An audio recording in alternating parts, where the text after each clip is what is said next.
Hi friends, ഇന്ന് നമ്മളെ Nifty index down ആണെങ്കിലും ഓവറോൾ മാർക്കറ്റ് അപ്പാണെന്നാണ് നമുക്ക് കാണാൻ കഴിയുക. ഇന്ന് പലരുടെയും പോർട്ട്ഫോളിയോ, പ്രത്യേകിച്ച് സ്മോൾ ക്യാപ്പ്, മൈക്രോ ക്യാപ്പ് സ്റ്റോക്കുകൾ കൂടുതലായിട്ട് ഹോൾഡ് ചെയ്യുന്നവരുടെ പോർട്ട്ഫോളിയോ പൊതുവെ പോസിറ്റീവിലാകാനാണ് സാധ്യത. കാരണം നമ്മൾ മാർക്കറ്റ് വൈഡ് ടോട്ടൽ 4195 സ്റ്റോക്കുകൾ നോക്കുകയാണെങ്കിൽ അതിൽ 2716 സ്റ്റോക്കുകൾ അഡ്വാൻസ് ചെയ്തിട്ട് കാണാം. അതായത് ഏകദേശം 65% സ്റ്റോക്കുകൾ അഡ്വാൻസ് ചെയ്തിട്ടുണ്ട്. എന്നാൽ 1343 സ്റ്റോക്കുകൾ മാത്രമാണ് ഡിക്ലൈൻ ചെയ്തത്. അതായത് ഏകദേശം 32% സ്റ്റോക്കുകളാണ് ഡിക്ലൈൻ ചെയ്തത്. എന്നാൽ നമ്മൾ നിഫ്റ്റി 50യിലേക്ക് വരുമ്പോൾ തികച്ചും വ്യത്യസ്തമായ ഒരു പിക്ചറാണ് നമുക്ക് കിട്ടുക. കാരണം 23,341 എന്ന പ്രൈസിൽ ഒരു ഗ്യാപ് ഡൗൺ ഓപ്പണിംഗ് ആണ് നിഫ്റ്റിയിൽ ഉണ്ടായത്. പക്ഷെ അത് പിന്നീട് ഒരു 23,565 എന്ന ഹൈയിലേക്ക് പോയിരുന്നു. പക്ഷെ വീണ്ടും താഴോട്ടേക്ക് വന്ന് ഒരു സമയത്ത് അത് 23,136 എന്നുള്ള ലോ ലെവലിലേക്ക് വരെ പോയിരുന്നു. ഒടുവിൽ ഇപ്പോൾ ക്ലോസ് ചെയ്തിട്ടുള്ളത് 23,165 അപ്പോൾ 23,200 താഴെ വന്നത് തികച്ചും ഒരു ഡേഞ്ചറസ് ആയിട്ടുള്ള ഒരു ലെവലാണ്. കാരണം അവിടെ ബെയറിഷ് ആധിപത്യം തുടങ്ങിയെന്നാണ് സൂചിപ്പിക്കുന്നത്. കാരണം ഒരു 23,260 എന്നുള്ള ലെവലിന് താഴെയൊക്കെ നിഫ്റ്റി പോവുകയാണെങ്കിൽ അത് ചിലപ്പോൾ 22,000 താഴെ പോകാനുള്ള സാധ്യതയും ഉണ്ട് അതിനുള്ള ഒരു സാധ്യത പ്രീവിയസ് ചാർട്ടുകളിലേക്ക് നമുക്ക് കാണാൻ കഴിയും. അപ്പോൾ ഇന്ന് നമുക്ക് കാണാൻ കഴിയുന്നത് നിഫ്റ്റി 50 1.5% താഴോട്ടേക്ക് പോയെന്നാണ്. എന്നാൽ നമ്മൾ മിഡ് ക്യാപ്പ് 150 നോക്കുകയാണെങ്കിൽ അവിടെ അത്രത്തോളം പോയിട്ടില്ല, 0.99% മാത്രമാണ് പോയത്. സ്മോൾ ക്യാപ്പിലേക്ക് വരുവാണെങ്കിൽ അത് വീണ്ടും ഒരു 0.49% മാത്രമാണ് താഴോട്ടേക്ക് പോയത്.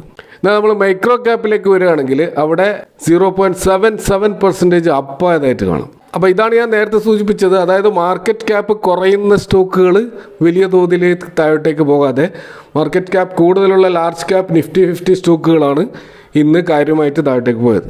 കാരണം ഇന്ന് നമ്മൾ മൈക്രോ ക്യാപ്പ് 250 ഇൻഡെക്സിൻ്റെ സ്റ്റോക്കുകൾ നോക്കുകയാണെങ്കിൽ അവിടെ ആ 250 സ്റ്റോക്കുകളിൽ 166 സ്റ്റോക്കുകളും അഡ്വാൻസ് ചെയ്തതായിട്ടാണ് കാണുന്നത്. 84 സ്റ്റോക്കുകൾ മാത്രമാണ് ഡിക്ലൈൻ ചെയ്തിട്ടുള്ളത്. അപ്പോൾ ഇതിൽ നിന്ന് നമുക്ക് മനസ്സിലാക്കാൻ കഴിയുന്നത് ഇന്നത്തെ മാർക്കറ്റിൽ യഥാർത്ഥത്തിൽ റീറ്റെയിലേഴ്സ് നല്ല ബുള്ളിഷ് ആയിരുന്നു. എന്നാൽ അവിടെ ബെയറിഷ് ആയിട്ടുള്ളത് ഇൻസ്റ്റിറ്റ്യൂഷണൽ ഇൻവെസ്റ്റേഴ്സ് ആണ്, പ്രത്യേകിച്ച് ഫോറിൻ ഇൻവെസ്റ്റേഴ്സ് ആണെന്ന് കാണാൻ കഴിയും. കാരണം ഇന്നത്തെ FIIസിൻ്റെ സെല്ലിംഗ് ഡാറ്റ നമ്മൾ പരിശോധിച്ചാൽ 5,900 കോടിയോളം അവർ നെറ്റ് സെല്ലേഴ്സായിട്ട് വീണ്ടും മാറിയിരിക്കുകയാണ്. കഴിഞ്ഞ മാർച്ചിൽ അവർ നെറ്റ് ബയേഴ്സായിട്ട് മാറിയിരുന്നു. പക്ഷെ അവിടെ ഇന്നത്തെ 1-ാം തീയതി തന്നെ അവരിപ്പോൾ നെറ്റ് സെല്ലേഴ്സായിട്ട് മാറിയിരിക്കുകയാണ്. അപ്പോൾ ഇതിന് പ്രത്യേകിച്ച് കൃത്യമായ കാരണങ്ങളുണ്ട്. നമുക്കറിയാൻ പറ്റും, US പ്രസിഡന്റ് ഡൊണാൾഡ് ട്രംപിൻ്റെ ഏപ്രിൽ 2 താരിഫുമായി ബന്ധപ്പെട്ട ആ അനിശ്ചിതത്വം വലിയ തോതിൽ അവിടെ നിലനിൽക്കുന്നുണ്ട്. അതിൻ്റെ ഭാഗമായിട്ട് ഇപ്പോൾ പൊതുവെ ഫോറിൻ ഇൻവെസ്റ്റേഴ്സ് കൂടുതൽ കോഷ്യസ് ആയിക്കൊണ്ട് അവർ സേഫ് ഹെവൺ ആയിട്ടുള്ള ഇൻവെസ്റ്റ്മെൻറ്റ് അസറ്റ് ക്ലാസ്സിലാണ് ഇൻവെസ്റ്റ് ചെയ്യുന്നത്. അതുകൊണ്ടാണ് ഗോൾഡിൻ്റെ പ്രൈസ് വല്ലാതെ ഷൂട്ടപ്പ് ചെയ്തതായിട്ട് കാണുന്നത്. അതുകൂടാതെ ഗവൺമെൻറ് ബോണ്ടുകളിലും അത്തരത്തിലുള്ള സേഫ് ഹെവൺ ആയിട്ടുള്ള അസറ്റ് ക്ലാസ്സുകളിലാണ് അവർ താൽക്കാലികമായിട്ട് ഇൻവെസ്റ്റ്മെൻറ്റ് മാറ്റിയിരിക്കുന്നത്. ഇതുകൂടാതെ ഇൻ്റർനാഷണൽ റെപ്യൂട്ടഡ് ബ്രോക്കറേജ് ഫോമായിട്ടുള്ള ഗോൾഡ്മാൻ സാക്സ് അവർ പുറത്തുവിട്ട റിപ്പോർട്ട് പ്രകാരം ഒരു റിസഷൻ അമേരിക്ക പ്രതീക്ഷിക്കുന്നുണ്ട് എന്നുള്ളതാണ്. അപ്പോൾ ആ ഒരു മാന്ദ്യം വരുമെന്ന് പറയാനുള്ള കാരണം US-ൻ്റെ GDP ഗ്രോത്ത് 1.5% മുതൽ 2% ഇടയിലേക്ക് ഈ കറണ്ട് ഇയറിൽ വരുമെന്നാണ് അവർ പറയുന്നത്. അപ്പോൾ 2% താഴെ GDP പോവുക എന്ന് പറയുമ്പോൾ അതിനെ പൊതുവെ പറയാറുള്ളത് ആ രാജ്യം റിസഷനിലേക്ക് പോകുന്നു എന്നുള്ളതാണ്. അപ്പോൾ ഈ റിസഷനിലേക്ക് പോകുമ്പോൾ ഉണ്ടാകുന്ന പ്രധാനപ്പെട്ട ഒരു പ്രശ്നം IT സെഗ്മെൻറ്റിൽ വലിയ തോതിലുള്ള ഡൗൺ ട്രെൻഡ് ഉണ്ടാവും. ഇപ്പോൾ സ്വാഭാവികം നമുക്കറിയാം, ഇന്ത്യയിലെ IT ജയൻറ്റുകളൊക്കെ പ്രധാനമായിട്ടുള്ള അവരുടെ മാർക്കറ്റ് എന്ന് പറയുന്നത് US ആണ്. ഇപ്പോൾ US-ലൊരു റിസഷൻ എന്ന് പറയുമ്പോൾ തീർച്ചയായിട്ടും അതിനെ ഏറ്റവും അധികം ബാധിക്കാൻ പോകുന്നത് ഇന്ത്യയിലെ IT കമ്പനികളായിരിക്കും. അപ്പോൾ അതുകൊണ്ടാണ് ഇന്ന് നമ്മൾ കാണുന്നത് IT സെക്ടറിൽ വലിയൊരു ഫോൾ നമുക്ക് കാണാൻ കഴിയും. അവിടെ പ്രധാനപ്പെട്ട പല സ്റ്റോക്കുകളും, ഇപ്പോൾ IT ഇൻഡെക്സിലുള്ള 10 സ്റ്റോക്കുകളും ഇന്ന് താഴോട്ടേക്ക് പോയതായിട്ട് കാണാം. TCS, ടെക് മഹീന്ദ്ര, LTI മൈൻട്രി, എംഫസിസ്, ഇൻഫോസിസ്, അതുപോലെ ഒറാക്കിൾ ഫൈനാൻഷ്യൽ സർവീസ്. ഇത് പുതുതായിട്ട് ഇപ്പോൾ IT ഇൻഡെക്സിലേക്ക് വന്ന സ്റ്റോക്കാണ്, അതും ഡൗൺ ആയിട്ട് കാണാം. അതുപോലെ HCL ടെക്, കോഫോജ്, പെർസിസ്റ്റൻ്റ് പോലെയുള്ള സ്റ്റോക്കുകളൊക്കെ ഇന്ന് താഴോട്ടേക്ക് പോയത് കാണാം. വിപ്രോ മാത്രമാണ് വലിയ തോതിൽ താഴോട്ടേക്ക് പോകാതെ ഒരു ഫ്ലാറ്റ് ക്ലോസിംഗിൽ നമ്മൾ കാണുന്നത്. അപ്പോൾ IT ഇൻഡെക്സിൽ ഉണ്ടായിട്ടുള്ള ഈ ഒരു ഫോള് ഇതാണ് പ്രധാനമായിട്ടും നിഫ്റ്റിയെ താഴോട്ടേക്ക് വെച്ചത്. കൂടാതെ ബാങ്കിങ് സെക്ടർ, ഫൈനാൻഷ്യൽ സെഗ്മെൻറ്റിലും ഒരു ഡൗൺ ട്രെൻഡ് ഉണ്ടായതായിട്ട് നമുക്ക് കാണാൻ പറ്റും. അപ്പോൾ ഇവിടെ കൊടാക് മഹീന്ദ്ര ബാങ്കിൻ്റെ വെറ്ററനായിട്ടുള്ള എക്സിക്യൂട്ടീവായിട്ടുള്ള ഉദയ് കൊടാക് അദ്ദേഹം പറഞ്ഞ ഒരു പ്രധാനപ്പെട്ട കമൻട്രി വളരെ ശ്രദ്ധിക്കേണ്ട ഒരു കാര്യമാണ്. അപ്പോൾ അദ്ദേഹം പറയുന്നത്, ഇപ്പോൾ ബാങ്കുകൾ 9% ഇൻട്രസ്റ്റ് കൊടുത്തുകൊണ്ട് ഡിപ്പോസിറ്റ് ആകർഷിക്കുകയും എന്നാൽ ഇവർക്ക് ലെൻഡ് ചെയ്യാൻ പറ്റുന്നത് 8.5%-ലാണ് എന്നുമാണ്. അതായത് 9% അധികം ഇൻട്രസ്റ്റ് കൊടുത്തുകൊണ്ട് ഡെപ്പോസിറ്റ് ആകർഷിക്കുക, 8.5% എന്നുള്ള ഇൻട്രസ്റ്റ് റേറ്റിൽ ലോവസ്റ്റ് ഇൻട്രസ്റ്റ് റേറ്റിൽ ലോൺ കൊടുക്കുമ്പോൾ സ്വാഭാവികമായിട്ടും ബാങ്കിൻ്റെ പ്രോഫിറ്റബിലിറ്റി കുറയുകയാണ് ഉണ്ടാവുക. അതാണ് അദ്ദേഹം സൂചിപ്പിച്ചത്. അപ്പോൾ ഈ വരാൻ പോകുന്ന റേറ്റ് കട്ട് തീർച്ചയായിട്ടും വളരെ ആശങ്കയോടെയാണ് ബാങ്കിങ് മേഖലയിലുള്ള, പ്രത്യേകിച്ച് പ്രൈവറ്റ് സെക്ടർ ബാങ്കിങ് മേഖലയിലുള്ള കമ്പനികൾ നോക്കുന്നത് എന്നാണ് അദ്ദേഹം പറയുന്നത്. അപ്പോൾ ഇതൊരു വലിയ ചാലഞ്ച് ആയിട്ടായിരിക്കും ഇന്ത്യയിലെ ബാങ്കിങ് മേഖലയിലേക്ക് വരാൻ പോകുന്നത് എന്നുള്ളതും അദ്ദേഹം പറയുകയുണ്ടായി. അപ്പോൾ അത്തരത്തിലുള്ളൊരു ആശങ്ക ഒരു ബാങ്കിങ് സീനിയർ ഒഫീഷ്യൽ പ്രകടിപ്പിക്കുമ്പോൾ തീർച്ചയായിട്ടും അത് റേറ്റ് കട്ട് ഇല്ലാതിരിക്കാനുള്ള ഒരു കാരണമാകുമോ എന്നൊരു സംശയം സ്വാഭാവികമായിട്ട് മാർക്കറ്റിൽ ഉണ്ടായിട്ടുണ്ട്. അതിൻ്റെ ഭാഗമായിട്ട് നമുക്ക് കാണുകയും പ്രൈവറ്റ് ബാങ്ക് ഇൻഡെക്സും അതേപോലെ തന്നെ ഫൈനാൻഷ്യൽ സർവീസസ് ഇൻഡെക്സുകളൊക്കെ ഇന്നും നല്ല തോതിൽ താഴേക്ക് പോയിട്ട് കാണും. ഇന്ന് ഒരു സ്റ്റോക്കിൽ നടക്കുന്ന ഒരു പ്രധാനപ്പെട്ട കോർപ്പറേറ്റ് ആക്ഷനെ കുറിച്ച് സംസാരിക്കാം. ആ സ്റ്റോക്ക് സീമെൻസ് ആണ്. അതായത് 1,86,000 കോടിയോളം മാർക്കറ്റ് ക്യാപ്പുള്ള സീമെൻസ് എന്ന് പറയുന്ന ഈ സ്റ്റോക്ക് അതിപ്പോൾ കറണ്ട് പ്രൈസ് 5,230 എന്ന ലെവലിലാണ്. നിഫ്റ്റി നെക്സ്റ്റ് 50 ഇൻഡെക്സിൽ ഉൾപ്പെട്ട ഒരു പ്രധാനപ്പെട്ട സ്റ്റോക്കാണ് സീമെൻസ് എന്ന് നമ്മൾ മനസ്സിലാക്കണം. അപ്പോൾ ഈ സീമെൻസിൻ്റെ ഒരു ബിസിനസ് നോക്കുകയാണെങ്കിൽ അവരുടെ 40% റവന്യൂ വരുന്നത് എനർജി സെഗ്മെൻറ്റിലാണ്. ഇപ്പോൾ എനർജി മേഖലയിൽ അവർ പ്രൊഡക്റ്റുകൾ, അതുപോലെ ഇൻഡസ്ട്രിയൽ സൊല്യൂഷൻസ്, പല വിധത്തിലുള്ള സർവീസസ് ഒക്കെ പ്രൊവൈഡ് ചെയ്യുന്നുണ്ട്.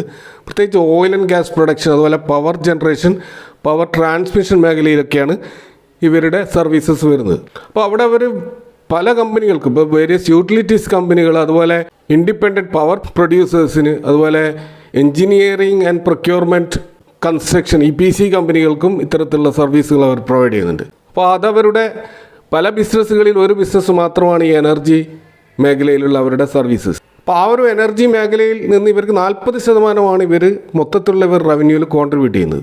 ഇതുകൂടാതെ ഇവർക്ക് സ്മാർട്ട് ഇൻഫ്രാസ്ട്രക്ചർ സെഗ്മെൻറ്റിൽ 28% റവന്യൂ ഇവർ ജനറേറ്റ് ചെയ്യുന്നുണ്ട്. ഇതുകൂടാതെ ഡിജിറ്റൽ ഇൻഡസ്ട്രീസ് സെഗ്മെൻറ്റിൽ 19% റവന്യൂ ഇവർ ക്രിയേറ്റ് ചെയ്യുന്നുണ്ട്. കൂടാതെ മൊബിലിറ്റി സെഗ്മെൻറ്റിൽ 9% റവന്യൂ ഇവർ ക്രിയേറ്റ് ചെയ്യുന്നുണ്ട്. അതുപോലെ പോർട്ട്ഫോളിയോ കമ്പനീസ് എന്ന രീതിയിലുള്ള ഹെഡിങ്ങിൽ നമുക്ക് 4% റവന്യൂ നമുക്ക് കാണാൻ പറ്റും. സീമെൻസ് എന്ന് പറയുന്ന ഈ ഒരു കമ്പനി അവരുടെ 77% റവന്യൂ ക്രിയേറ്റ് ചെയ്യുന്നത് ഇന്ത്യയിലെ ഡൊമസ്റ്റിക് മാർക്കറ്റിൽ നിന്ന് തന്നെയാണ്.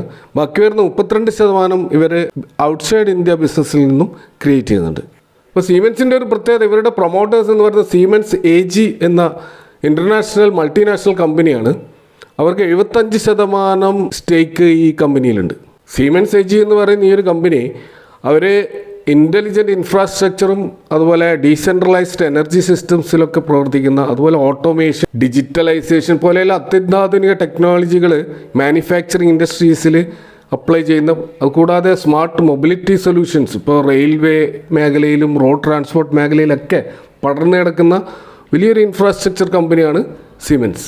അപ്പോൾ ഈ സീമെൻസിൻ്റെ ഒരു ഡീമേർജറാണ് വരാൻ പോകുന്നത്. അപ്പോൾ ഇവരുടെ ആ ഒരു എനർജി സെഗ്മെൻറ്റിലുള്ള ബിസിനസ്സിനെയാണ് ഇവർ ഡീമേർജ് ചെയ്യുന്നത്. ഇപ്പോൾ നാഷണൽ കമ്പനി ലോ ട്രിബ്യൂണൽ അവരുടെ ആ ഒരു ഡീമേർജറിന് ഓൾറെഡി അപ്രൂവൽ നൽകിയിരിക്കുകയാണ്. 1:1 എന്നുള്ള ഒരു ഷെയർ അലോട്ട്മെൻറ്റ് റേഷ്യോയിലാണ് ഈ ഒരു ഡീമേർജർ നടക്കുക. അപ്പോൾ ഈ സീമെൻസ് എന്നുള്ള ഈ ഒരു ഹെവി ഇലക്ട്രിക്കൽ എക്യുപ്മെൻറ്റ് കമ്പനിയിൽ ഒരു ഷെയറുള്ള ആൾക്ക് മറ്റൊരു അഡീഷണൽ ഈ എനർജി ഷെയർ ലഭിക്കും. അതിൻ്റെ ഫേസ് വാല്യൂ 2 രൂപ എന്നുള്ള വാല്യൂവിലാണ് അത് ലഭിക്കുക. ഇതിൻ്റെ റെക്കോർഡ് ഡേറ്റ് ആയിട്ട് നിശ്ചയിച്ചിരിക്കുന്നത് ഏപ്രിൽ 7, 2025. ഈ മാസം 7-ാം തീയതിക്കുള്ളിലായിട്ട് നമ്മളുടെ ഹോൾഡിങ്ങിൽ സീമെൻസിൻ്റെ ഷെയർ ഉണ്ടെങ്കിൽ നമുക്ക് ഈ 1:1 എന്നുള്ള അടിസ്ഥാനത്തിൽ സീമെൻസ് എനർജിയുടെ ഷെയർ നമുക്ക് ലഭിക്കുന്നതായിരിക്കും. അപ്പോൾ ഈ ഒരു ഡിമേർജറിന് ശേഷം സീമെൻസ് എനർജി ഇന്ത്യ എന്ന പേരിലായിരിക്കും ഈ ഒരു സ്റ്റോക്ക് വേറെ തന്നെ എക്സ്ചേഞ്ചിൽ ലിസ്റ്റ് ചെയ്യാൻ പോകുന്നത്. അതൊരു ഇൻഡിപെൻഡൻറ്റ് കമ്പനി ആയിരിക്കും. ഇത്തരം ഒരു ഡിമേർജർ നടക്കുമ്പോൾ തീർച്ചയായിട്ടും ഇതിൻ്റെ കമ്പനിയുടെ ലീഡർഷിപ്പിലും ചേഞ്ച് ഉണ്ടാവും. ഇപ്പോൾ സീമെൻസ് എനർജിയെ മുമ്പ് നയിച്ചുകൊണ്ടിരുന്ന GV മെൻഡോങ്ക അദ്ദേഹമായിരിക്കും ഇതിൻ്റെ ചീഫ് എക്സിക്യൂട്ടീവ് ഓഫീസറായിട്ട് നിയമിക്കപ്പെടുക. കൂടാതെ മാനേജിംഗ് ഡയറക്ടറും അദ്ദേഹമായിരിക്കും ഈ സീമെൻസ് എനർജിയുടെ ലീഡറായിട്ട് മാറുക. കൂടാതെ ഹരീഷ് ശേഖർ എക്സിക്യൂട്ടീവ് ഡയറക്ടറായിട്ടും ചീഫ് ഫിനാൻഷ്യൽ ഓഫീസറായിട്ടും ഈ കമ്പനി നമുക്ക് കാണാൻ പറ്റും. ഇപ്പോൾ സീമെൻസിൻ്റെ ഒരു ഡീമേർജർ തീർച്ചയായിട്ടും ആ കമ്പനിക്ക് വളരെയധികം പോസിറ്റീവായിട്ടും ഗുണകരമായിട്ടും വരാൻ സാധ്യതയുണ്ട്. കാരണം അവരുടെ ആ ഒരു വലിയൊരു ഡൈവേഴ്സിഫൈഡ് ബിസിനസ്സിൽ നിന്നാണ് ഈ ഒരു എനർജി ബിസിനസ് സെപ്പറേറ്റ് ചെയ്യപ്പെടുന്നത്. അപ്പോൾ അത് തീർച്ചയായിട്ടും ആ ഷെയർ ഹോൾഡേഴ്സിനെ സംബന്ധിച്ചിടത്തോളം ഒരു വാല്യൂ അൺലോക്കിംഗ് അവിടെ നടക്കും. അപ്പോൾ ഈ വിഷയവുമായി ബന്ധപ്പെട്ട നിങ്ങളുടെ അഭിപ്രായങ്ങൾ കമൻറ്റുകൾ അറിയിക്കുക. Thank for watching. See you next time with another video.